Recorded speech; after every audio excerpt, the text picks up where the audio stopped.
Is podcast guesting still worth the bother for professional speakers and coaches? Well, it's a question that I've had on my mind, and I certainly know other speakers and coaches have because they've been asking me.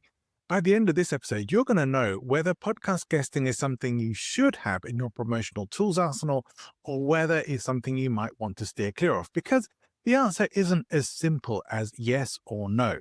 It's a little more nuanced. And if you've ever wondered how it is that some people seem to really make big with podcast guesting, how others are just wasting their time, how to do it strategically, and how to show up like a pro, this is your episode. So let's get into it. Welcome to Present Influence, the show for speakers, coaches, and expert business owners who care about communicating with integrity, not fakery. You want to stand out without selling out, connect authentically, and influence without the ick. I'm John Ball, keynote coach and professional speaker, here to help you cut the fluff, sharpen your message, and show up with confidence, clarity, and real charisma. You can expect smart conversations, honest insights, and some laughs along the way, because if you're not enjoying it, why are you doing it? Podcasting still does have a lot of potential when used in the right way. However, it's important to distinguish that there really is much more of a move to podcasting in video format now, which means a lot more people are on YouTube. And there are good reasons for that, because it does help with discoverability and gives you much more instantaneous results. But audio podcasting isn't going away and is still a really big medium. And even if the show is not in video format and only going out on audio, it could still be worth your while. Think of it this way. The people who listen to podcasts, on average, have around 4 or 5 podcasts that they like to tune into on a regular basis. And that's very different to YouTube, where you might be subscribed to multiple channels and just see what's coming up from each of them. So even though many people are shifting to video, it doesn't mean that audio isn't still worth your time. Audio has some benefits that video generally doesn't, in that it's much more evergreen. When people find a podcast that they like, they will often start to binge listen to episodes of it and go back through the catalog of previous episodes. That means something that you may have recorded 6 months, 12 months or more in the past could still generate leads and opportunity for you long into the future, unless those episodes end up getting taken down. One of the important elements of podcasting in general, both video and audio, is that you do have an opportunity to increase your authority, which is always very valuable. And to a degree, you have a bit of borrowed authority from the host of the show, or hosts if it's more than one, because they're trusting you to come on their show and serve their audience and have fun chatting with them. Now, listeners to podcasts as well often will stay listening a lot longer than most people will stay watching or listening to video on YouTube channels. So it does tend to give you that opportunity to have deeper, long-form conversations and connection with potential clients and bookers, whoever you are looking to reach out to and connect with. One small show that I appeared on some while back was with my good friend Bob Gentle. And within a short while after that show, I probably had more people checking out my LinkedIn and other profiles than I'd had in a very long time. Because whilst he may have a smaller audience, he has a pretty committed audience who like Bob and like to tune in and follow his leadership as well. So small can still be surprisingly effective and powerful. One of the reasons why podcast guesting fails for most people is that they're not approaching it strategically in the first place. The usual strategy, the most common one you'll see, is volume. People think the more podcasts you go on, the more you're going to get leads and clients and bookings or whatever you're looking to get from that. But it just isn't so. It really is the case that the more podcasts you go on, the more time you spend going on podcasts. But that does not mean that you're going to see results and return on your investment of time, energy, and knowledge into those shows. So it really does pay to be a bit more strategic about this. If you are one of the people who is ostensibly throwing money at the problem by paying somebody else to get you on shows, well, that can be working for you or against you, because it could still mean you're ending up going on shows that will say yes to you because either they're desperate for guests, they're just getting started, they don't care so much about who's going on, maybe they don't have a lot of discernment, or maybe you just sometimes you are a really great fit for that show, and just by chance the pitch that the people have sent to them is a fit in the right moment. But more often than not, you're just going to be going on new shows with hardly any listenership whatsoever, that were just an easy yes to get from the company. Because I'll tell you this, most experienced podcast hosts and podcasters in general are not very interested in the pitches that they get from these agencies who send them out. I'm going to talk a little bit more about agencies as we go forward. It's not 100% true, but it's probably about 95% true. So keep that in mind if that's you. You pitching yourself and doing the research and checking stuff out before you go on it does have a lot more value. Now, it may be that you really just want to do the spray and pray approach and go for volume, or your real goal is just getting on as many shows as you possibly can, then being able to list that and refer people to them and create content from them, or whatever else you're looking to do there. So that really is where the intention for podcast guesting becomes important. If you don't have a strategy for doing this, then you may just find you're wasting a lot of your time and wondering why the needle isn't moving at all. If you're going on the wrong shows that just aren't really that good a fit, or you don't really connect with the host, or they're really very inexperienced or not good interviewers, and you don't even feel like you're completely relevant to them or their audience, that's not serving you or them in the long run. If we go on with very unclear talking points, or we're not really prepared at all, just coming up with off the cuff answers all the time, which a lot of people do. I've done it myself, that you go on a show and think, I don't really need to prepare that much. I know about me. I know about my expert subjects. So I'm pretty much ready for whatever questions come up. And that's certainly true, but you're not really going to deliver a polished performance in the same way that, I know that I could get up and probably deliver a 5-minute comedy set on the spot, or I could get up and deliver a 5 or 10-minute talk, maybe even longer, off the cuff, unrehearsed, and probably do a decent job.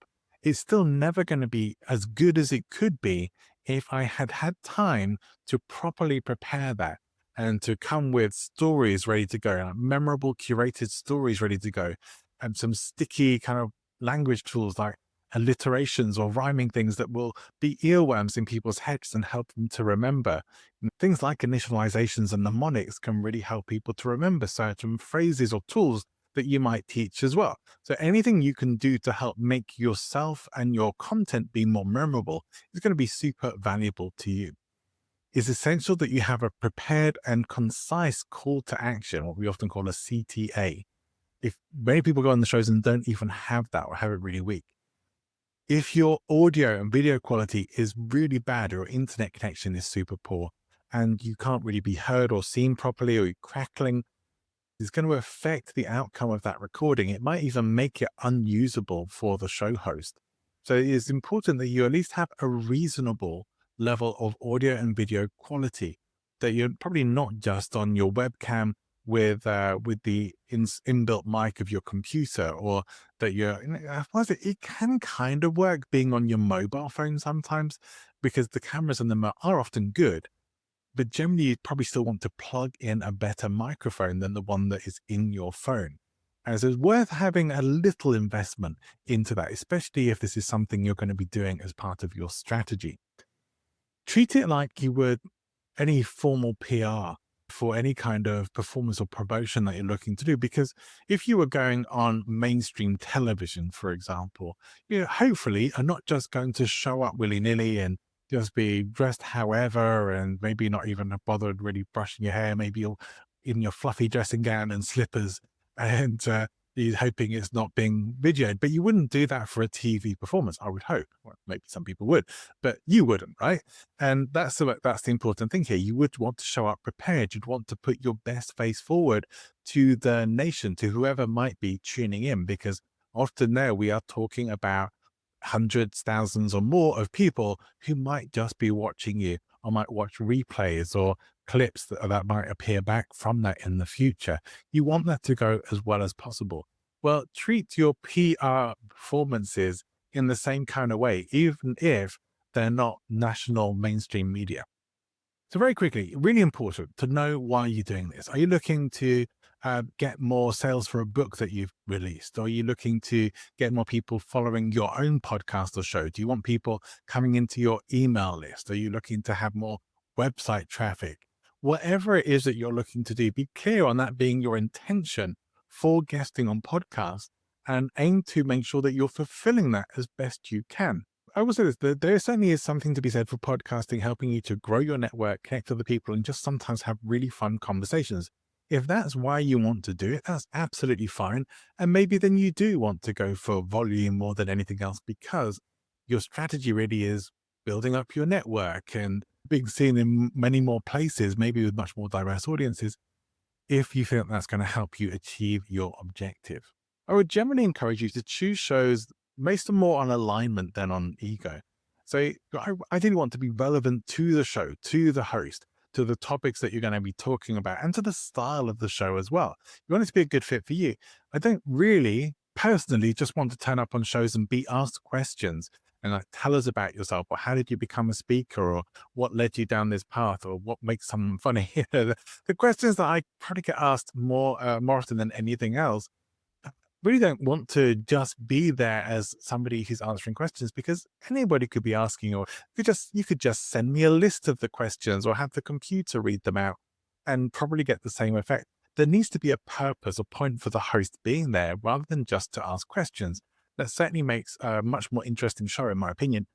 If you look at a show, one of the shows I like and I still sometimes listen to is Jordan Harbinger. I think he does a really good job interviewing. He will have questions ready to go, but they're more like launch pads into a conversation than him just sitting there asking question after question and leaving the other person to answer. So he does lead them into conversation, and that's much more interesting.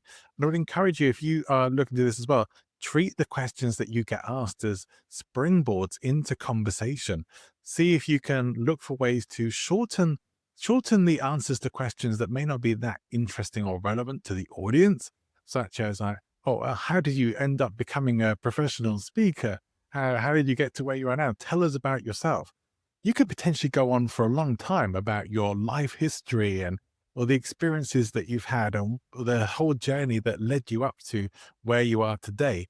But most people tuning into the show are not going to be interested in that unless it is an exceptionally interesting story in itself. And maybe that's the reason you've been brought on the show. Or perhaps you are a celebrity or one known person, in which case they might be a bit more interested in you because they may have tuned in, particularly because they're following you. If that's not the case, they're more likely tuned in because of the topic and because of the program that you're on.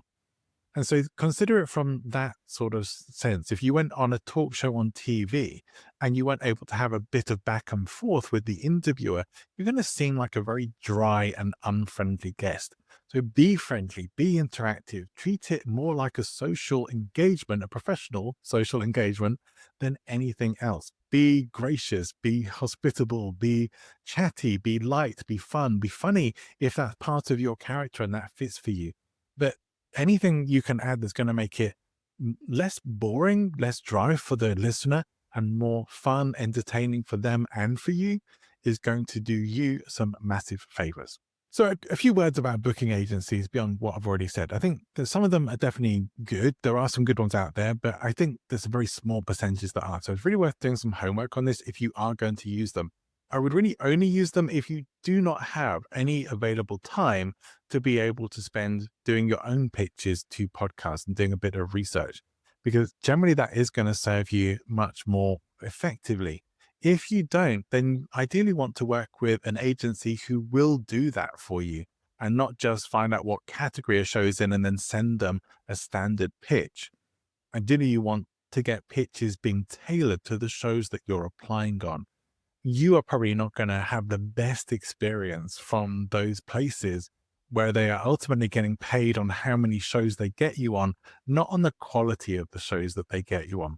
And even some of the agents that promise to get you booked on bigger shows, I'm dubious of that because really, as a host of a good quality show, your goal should be wanting to connect with and have people on who are reaching out to you themselves, who have something to say and aren't just paying someone else to try and get them on as many shows as possible. So I'd say that definitely watch out for some of these agencies. Don't just assume that they're going to be able to deliver it. They might be able to get you on a bunch of shows, but that might not do anything for you professionally. However, it could be useful to look at these options for things like book launches. That generally they're pretty spammy. They send out standard format pitches, which are not very interesting to most hosts. and they don't really do a proper job of briefing. I've only come ever across a handful of agencies that do a decent job. However, most show hosts are very wary of agencies, and some may just block them before even checking the messages. So I still think in general, you're going to be much better off finding the shows yourself, doing a bit of research yourself, or maybe getting a VA to do a little research into the shows for you to try and check that it is a good fit for you to proceed forward, and then tailor a pitch to those shows. It's going to be much more effective for you. Video pitches, still, hardly anyone does them if you want to stand out. The voice messages, if you want to go that way.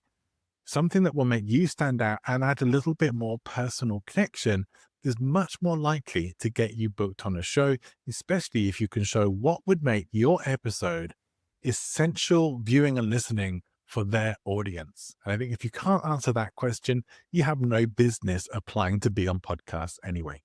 So if an agency does end up getting you booked on a show about cryptocurrencies to talk about leadership, fire them. But what if you're new to this? What if you haven't tried podcast guesting yet? Well, you probably don't want to be reaching for the highest level shows right away. You're probably not going to get accepted as a guest on Joe Rogan's show or Jordan Harbinger or Mel Robbins, Jay Shetty, all those people. You're probably not going to get accepted onto their podcast unless you're probably willing to pay some money in some of those cases. And so ultimately, you do want to be aiming for shows that you have at least a likelihood of being able to get onto, that do have relevant audiences, and you need to give them a strong pitch, a strong topic pitch, and reason to bring you onto the show. Ideally, you want to give the host at least 2 or 3 talking points so that there's enough to make a decent, worthwhile, long-form episode with. And I'd say I would say send them a short audio video pitch so that you can have some personal connection with them. Promise to share and help promote the episode as well. If you are being strategic with your podcast guesting, this is something you should be able to do a bit more easily than if you're just doing volume and you may be appearing on 5 shows a week. You can't really effectively promote all of those at the same time. Now, if you've done this before and you moved away thinking, oh, it doesn't really work for me, didn't move the needle, well, I think it's time to a little bit of a brief audit for you to just see, well, what shows were you going on? Did any of them convert? Did any shows move the needle? What didn't? Maybe you do need to look at how you can show up more professionally. Do a bit of an important bit that I missed out before, but do a bit of an energy check as well. Make sure that you are actually coming across as somebody who has some energy, who sounds interested and interesting in the things that you're talking about. It's very important to listen or watch yourself back on some of the past episodes that you've done as part of this audit to see, did I really bring a version of me to the table that people would want to pay attention to? Was I clear with my stories? Did I have a simple and clarified CTA that was just for one thing? My CTA, my own call to action, is to go and check out presentinfluence.com and take the quiz to find out how magnetic are you as a speaker on the stage. All my socials are there, all the stuff about my podcast, my speaking and other things. It's all at presentinfluence.com. But go there, take the quiz, and then take a look around. Much easier to give them that simple call to action of there's one thing to do, one website to go to, than to say, all right, well, I'm on LinkedIn, I'm on Instagram, I'm on all the socials, come and send me a message or whatever else. Look, it's okay to say that as your CTA, come and send me a message on Instagram, but give them something to say. Come and send me a message that says this, or send me a message that says, hey, I heard you on the such and such show, and I would love to connect with you. So that you're also getting a sense of where these leads are coming from too. I think that can be fine, but just give people a nice, simple CTA, just one thing. Even if you're on all the social platforms, which one is the one you really want to be connecting with people on? Which one is the one you're most active on and have the biggest following with? That can be really helpful for you. Or send them to a website, or send them to a lead magnet, whatever it is you want to do there, but give them one clear CTA, and that's going to help you hugely, hugely. Also, maybe create your own short list of shows that you would most like to go on as well. And maybe look at whether you could at least start applying to one or several of them. Maybe see if you can find someone who works there or is involved with that show who you could connect with, or check through their previous guest list and see if you actually know or are connected with any of their past guests who might be able to help you with an introduction. If you're looking for high value shows to go on, well, you can certainly start to search with Apple Podcasts can be a good tool to help you search in categories. and look for different themes and shows. So you can use keywords to do that. You can use YouTube as well to help you search for these kinds of shows and guests. But also you might want to use something like Listen Notes, because if you're doing research, you could pay for a month membership for something like Listen Notes and check out a whole bunch of shows in a particular category. And it's going to give you much clearer information about where that show generally ranks in the sort of percentages of performance with podcasts, what kind of audience they get, the download figures and all that kind of stuff. Whilst it won't give you detailed analytics, it's going to give you a much clearer picture than you would get from Apple Podcasts or Spotify or anywhere like that. So it could be worth doing a little investment into your research and time spent doing that to help you find out which shows are going to give you the most bang for your buck. It could also be a good idea to find the hosts of those shows on social media before you even pitch them and start engaging with them, start interacting with them. If they're active on LinkedIn, connect with them there. If they're active on Instagram or they're doing lives on YouTube, connect with them there. It's much easier than to say, oh, hey, spoke to you recently, or I was on this live that you did just recently and wanted to reach out and see if you might be interested in having me come as a guest. Or you could say something along the lines of, I promise to bring sharp insights, no waffle, and zero pseudoscience. Be a great pitch to someone like me. Music to my ears. It's super important as well to match the host's energy and bring your trimmed stories ready for that. Be podcast pace ready for the shows. Turn up your energy dials a little bit before you go on. Warm yourself up like you would do for a presentation. Give at least one memorable quote, hopefully your own. Make your own memorable quotes and have that one clear call to action. Sound as good as you can sound and serve the host and the audience. Have fun with them. Make the host look good. Ask them questions. Be interested in them too, not just lazy and waiting back for them to ask you all the questions. Follow up as well. Stay in contact with the host. Find out when the episodes are going live. Share the content when it does and promote the heck out of it, because it's helping you and them. And they will probably be in a hurry to have you back on as soon as possible. Now, let's be clear. Some of the things that this can really help you with that may not be super obvious in podcast guesting are having sharper messaging. So you get better at talking about what you do, who you serve, how you help, all those kinds of things. You'll find it easier and you'll get clearer every time you do that. Your keynotes will probably become better as well with more tested stories. You'll find yourself getting unexpected introductions to people you might not otherwise have been able to connect with. And you will gain authority by association to a much better degree than maybe just randomly having your photograph taken with some big name. It's going to give you content for your social media, for LinkedIn, YouTube, and wherever else. And you're going to learn things as well from the host that you get to speak to. You will start spotting things like what makes good guests from mediocre ones. You can try and check in with the host as to your performance, but it's hard for hosts to give you feedback on your performance when really they're just grateful that you've shown up and been a guest on their show. Maybe better to actually get yourself a download of the audio or video of the episode that you do and take it to your coach and get some feedback and go through it with your coach as to ways that you could improve your performances in those guest appearances. And if you want to become easily rebookable, then you need to show up with good energy, be bright, insightful, show up with clarity, have humor, make the host's job as easy as possible, and be sure to follow up with them, stay connected. Don't just add them to your email list. I hate it. Honestly hate it when people just add me to their email list. It is lazy and it's unwelcome if you haven't asked me if I want to be on your email list as well. In fact, in the UK and Europe, it goes against GDPR. So you could actually get into trouble for doing that in the first place. If you think the best way to stay in touch is to have someone on your email list, invite them to be on your email list. Do not make the assumption for them. Better to stay add them to your CRM instead, and maybe reach out to them in 3 months' time, 6 months' time. See how they're doing. How's the episode performing? Are they interested in having you back to talk about anything else in the future? More than anything else, be fun to talk to, be interesting, engaging, and be ready for this. Look, I say one of the things that has impressed me most, and I'll show you this is a great tip to have. When a guest came on my show and she had checked out a bunch of my episodes and was referring to them whilst we were talking and encouraging the audience to go and listen to back episodes of my show, that was absolute music to my ears as a podcast host.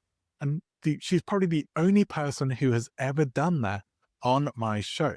If you can do that for the shows you're going on, you are going to massively impress the hosts of those shows. I can tell you without a doubt.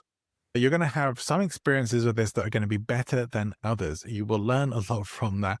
I've learned a lot from it as well. I've had good experiences. I've had not good experiences being a podcast guest. I've had people who have been reliable and people who've been unreliable, people who've been amazing interviewers and people who have been terrible at interviewing, people who've had connection and charisma with, and people who have absolutely butted up against and has been rough going. You're going to get, at the very least, you're going to get stories and things you can post on social media about what not to do, or experiences that you've had that might be relevant to stories that you could tell in the future. But wherever you can, at least be professional. And if things get to a point where you're making a show or moving forward with something and it doesn't feel good or right, or you find something out that makes you feel uncomfortable, there's no harm and no reason why you can't just say, no, I don't want to proceed. It is a bit awkward at the time. It can be and feel uncomfortable, but ultimately people have to respect your decision, even if they end up saying unpleasant things about you later on. Far better to have that than to actually go and make content that you do not feel happy or comfortable making and going forward with. So keep your boundaries, keep your integrity as you go forward with this as well. Just because someone's invited you onto a show does not mean that you should automatically say yes. So here's the truth. This is probably longer than I wanted the episode to be, but I probably should really. I've been thinking about turning this into more of a masterclass anyway. It is something I'm going to do so we can go into more depth on some of these things, because I think realistically, this could probably even be a whole day training about podcast guesting, and probably even match that up with some stuff about podcast hosting as well for those who are interested.